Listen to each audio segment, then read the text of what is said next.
ভাগবতের মধ্যে 18,000 শ্লোক আছে। লোক তো আজ পর্যন্ত জানে না কাকে গীতা বলা হয়, কাকে ভাগবত বলা হয়। শ্রীমদ্ ভগবত গীতা, শ্রীমদ্ ভাগবত মহাপুরাণ। এইবারে ভগবত গীতাকে লোক উচ্চারণ করতে শুরু করলো, যেহেতু ইংলিশে পড়াশোনা করছে না। এবারে ভগবতকে শুরু করলো ভাগবত, শ্রীমদ্ ভাগবত গীতা। এবারে গীতা বাদ দিয়ে এইটাই শ্রীমদ্ ভাগবত হয়ে দাঁড়িয়ে রয়েছে।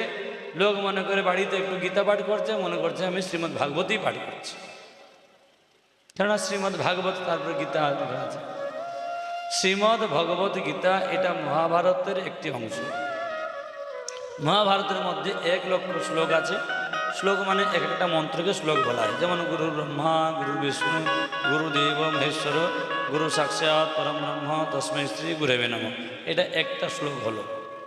এই প্রকার শ্রী মহাভারতের মধ্যে 1 লক্ষটা শ্লোক আছে। তার মধ্যে 18টা পর্ব রয়েছে। সেই পর্বের মধ্যে ভীষ্ম পর্বেতে 700 শ্লোক বিশিষ্ট, 700 শ্লোক বিশিষ্ট।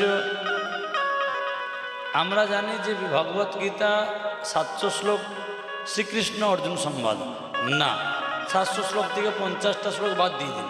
এই 50টা শ্লোক হচ্ছে প্রথমেই ধৃতরাষ্ট্রের সঙ্গে সঞ্জয়ের কথোপকথন।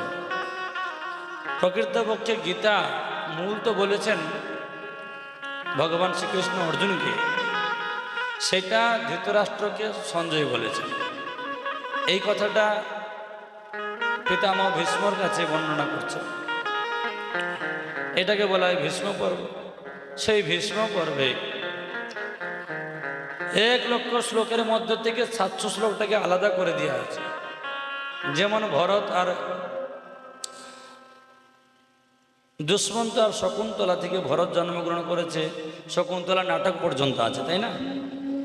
মহাভারতের একটা বিষয়। সেই মহাভারতের একটা বিষয় আছে বৃন্দাবন লীলা। সেই মহাভারতের একটা বিষয় আছে একাদশী মাহাত্ম্য। সেই মহাভারতের মধ্যে একটা বিষয় আছে হরিবংশ। সেই মহাভারতের মধ্যে কৈবর্তক গীতা। সেই মহাভারতের মধ্যে আছে ভীষ্ম গীতা। সেই মহাভারতের মধ্যে আছে শিব গীতা। এই প্রকার মহাভারতের মধ্যে 18টা গীতা আছে। মহাভারতের মধ্যে 18টা পর্ব আছে, 1500টা অধ্যায় আছে, 1 লাখ শ্লোক আছে। তার মধ্যে 18টা গীতাও আছে। 18টা গীতার মধ্যে একটা গীতা শ্রীমদ্ ভগবত গীতা, যার শ্লোক সংখ্যা মাত্র 700টি। সেটা হলো শ্রীমদ্ ভগবত গীতা। আর সেজন্য শ্রীমদ্ ভগবত গীতা নিজস্ব অস্তিত্ব নাই।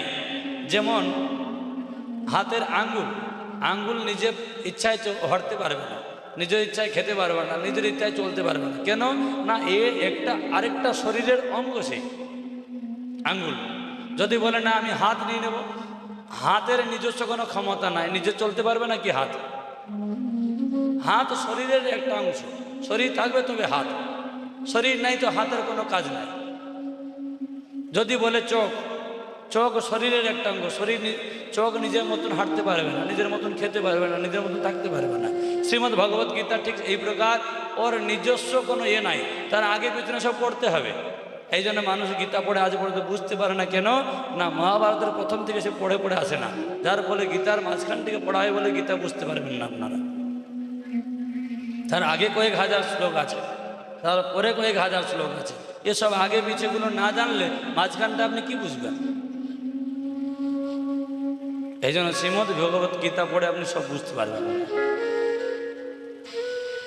শ্রীমদ্ ভগবত গীতা সম্পূর্ণ একটা পুরাণ নয়।